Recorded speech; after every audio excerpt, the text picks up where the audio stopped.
Hello, Scotty Reed here with a Black Talk Radio News report and commentary.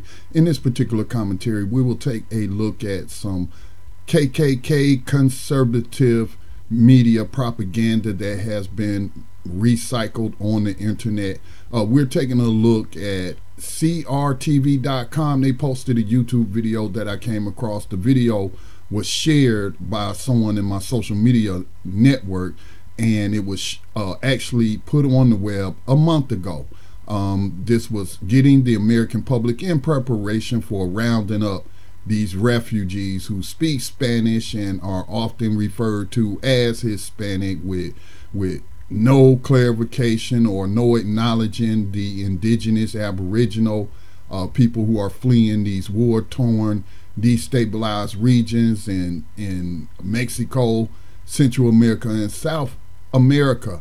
And so what they've been doing is the system plays divide and conquer. So what the white supremacist system still practicing slavery, especially with this administration, the Trump administration, what they are doing is using the old tactic of divide and conquer. And this is an age-old method. Many people have heard of that term. And so what we're having is the Trump administration and their proxies like Jesse Lee Peterson and this white person here, suspected racist, who's hosting this show.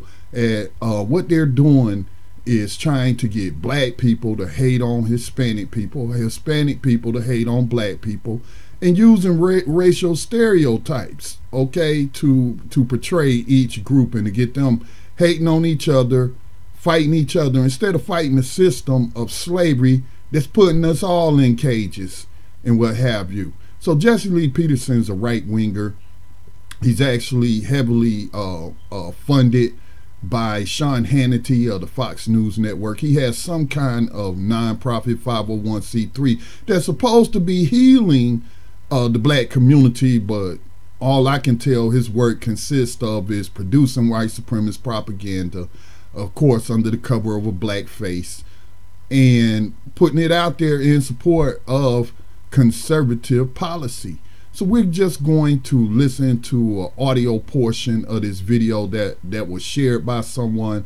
And again, you know, I'll have some commentary on the video after we watch it or listen to the audio portion of the video. You have MS-13 in these gangs throwing Molotov cocktails, not just at black homes, but through the window of the children's room. That's right. To maximize the terror. Ryan Girdusky is the only guy I've seen write about this. There was maybe one article also in the LA Times, but the media is totally silent about it, and it's a genuine race war.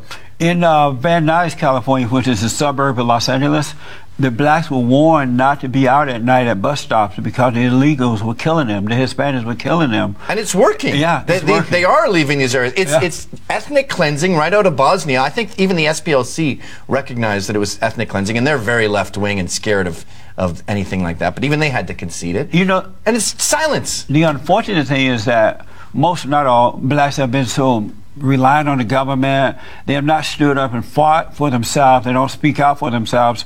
They're waiting for the politicians and the media to do it, not realizing that they're not going to do it. And because blacks are not speaking out about it, it's not getting the kind of attention that it should get if they spoke up. But they won't speak up for themselves because they have not been, their nature has been destroyed. They've been relying on the government for so long that they don't have the know-how or the energy to do it.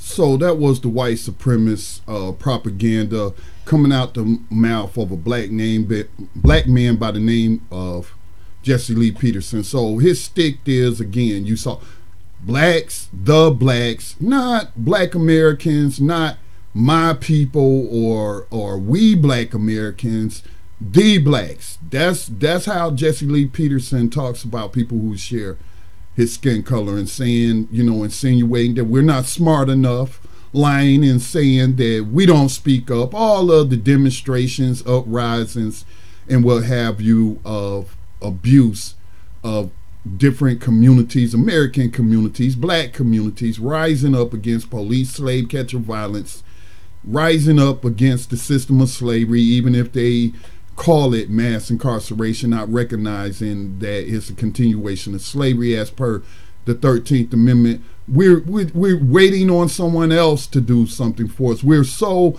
reliant on the United States government. So, I mean, how long do we have to listen to these racist talking points and tropes before these people realize that they don't work? Well, it's not really to convince you or me, because they're not talking to you or me, and I'm talking about black people, black Americans.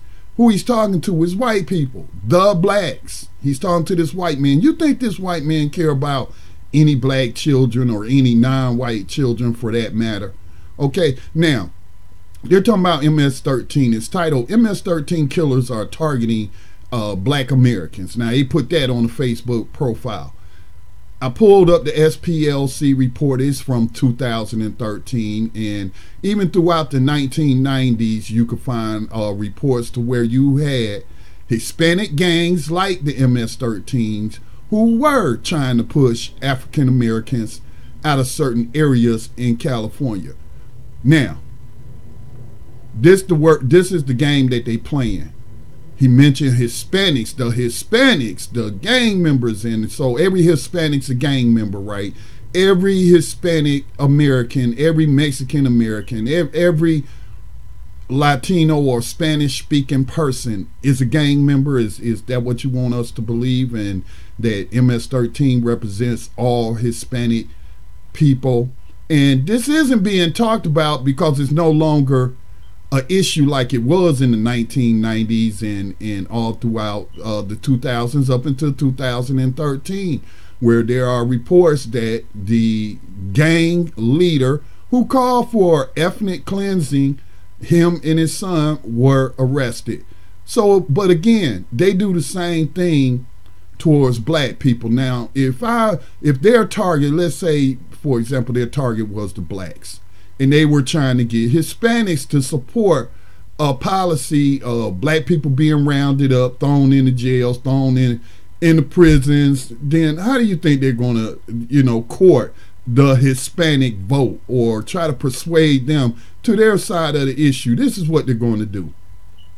They're going to pull up stories of black Americans, gangsters, if you will, criminals, criminal gangs, sometimes it's just individuals who are criminals, who rob Spanish-speaking people in these very same communities, even go to their communities where it's, predominantly, let's say, a apartment complex has a high population of Spanish-speaking people. Well, they are targeted by criminals. Yeah, and this has happened several times in Charlotte because these people are seen as, quote-unquote, illegal human beings.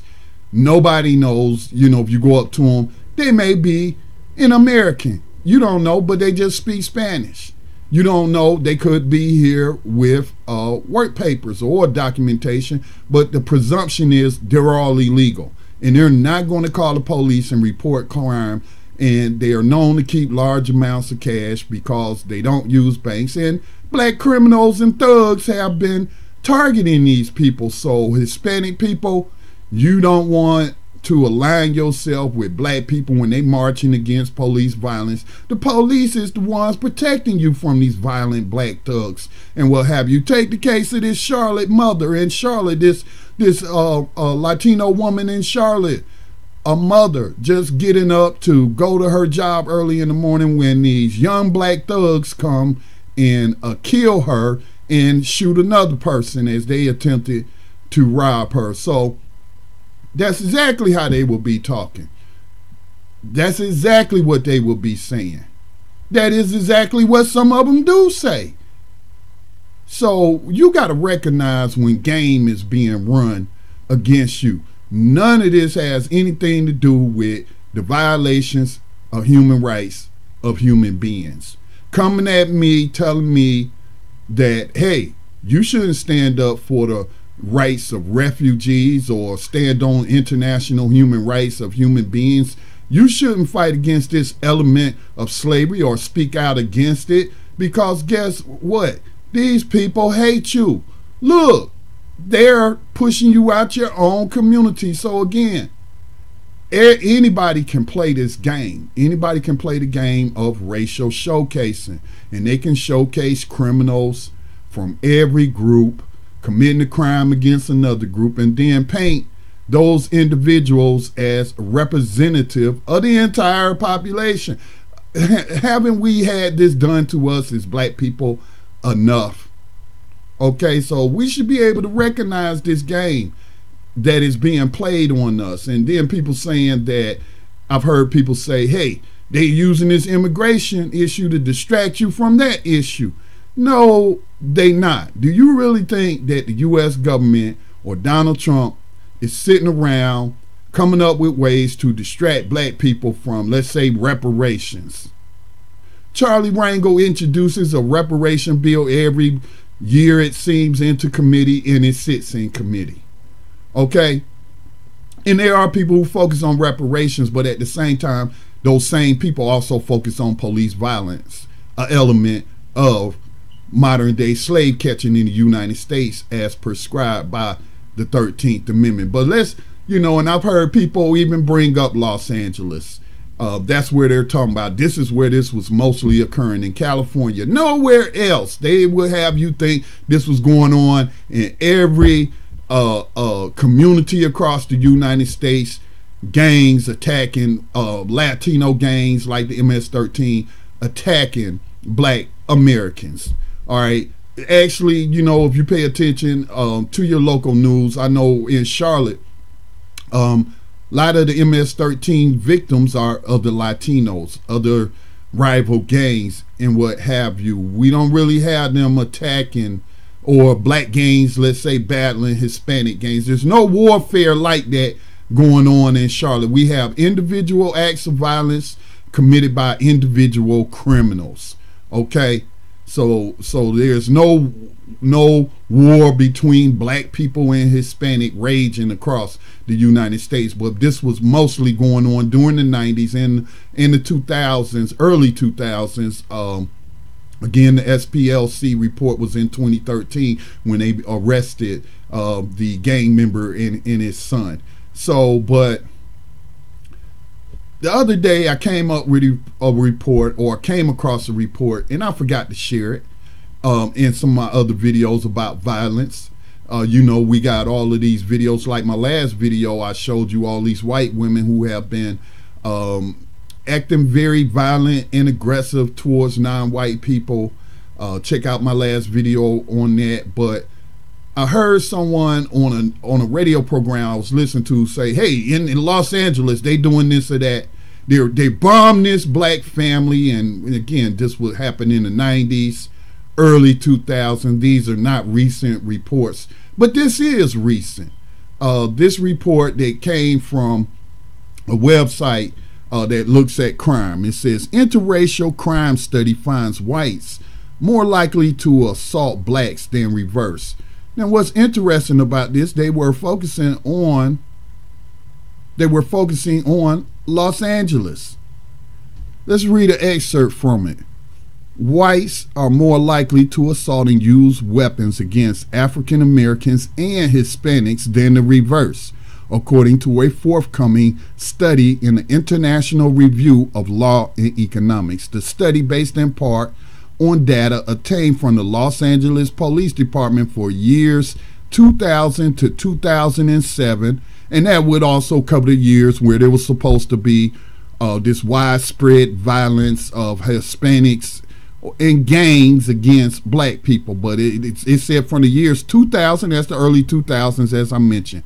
The study, based in part on data obtained from the Los Angeles Police Department for years 2000 to 2007 on interracial face-to-face crimes, found that whites were roughly 13% more likely to assault African Americans and Hispanics, and that whites were approximately 0.5% more likely to use weapons against them than those two ethnic groups are likely to use weapons against whites. So again, divide and conquer tactics. White supremacists trying to divide the non-white people of the world, get them fighting each other, get them believing in a non-existent war by just focusing on criminal elements in each group to make that seem like that's the mindset of the entire group. Age-old white supremacist tactic.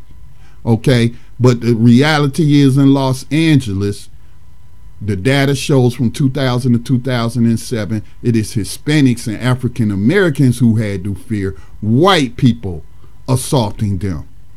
The study authors, it goes on to read, restricted their analysis to 4 types of face-to-face crime: homicide, robbery, assault, and weapon use, noting that conditional on the suspect and victim being white, Hispanic, or black, these 4 crimes account for 66% of reported crimes. So the majority of the crime fell in those categories: a murder, a homicide, robbery, assault, and using a weapon to do it. In interactions between blacks and Hispanic suspects and white victims, blacks and Hispanics were found less likely to assault whites and more likely to commit robbery and weapon crimes against whites than the reverse. Face-to-face crime involving a white suspect and a white victim are most likely to be assault, while incidents that pair a white suspect with a black or Hispanic victim are more likely to involve robbery, assault, and weapons use. The pattern of violence shown in the study produced a picture at variance with previous research drawing from aggregate data, the author said. So in other words, propagandists like CRTV, Jesse Lee Peterson, and this other guy, what is this racist suspect name? I have his name, let me pull it up. Gavin McInnes. Okay, I bet you they won't be talking about that study on their program and highlighting. No, they're going to rehash data or news reports from 1990s, 2013, and paint this picture that, oh, Hispanic people hate black people, and look at how they're trying, all these illegals and gang members are trying to push black people out their communities and what have you. Also, that you will support the worldwide oppression of non-white people all over the planet, and specifically here in the United States. Again, refugees, non-white, coming from Spanish-speaking countries that have been destabilized and actually turned over to gangs by U.S.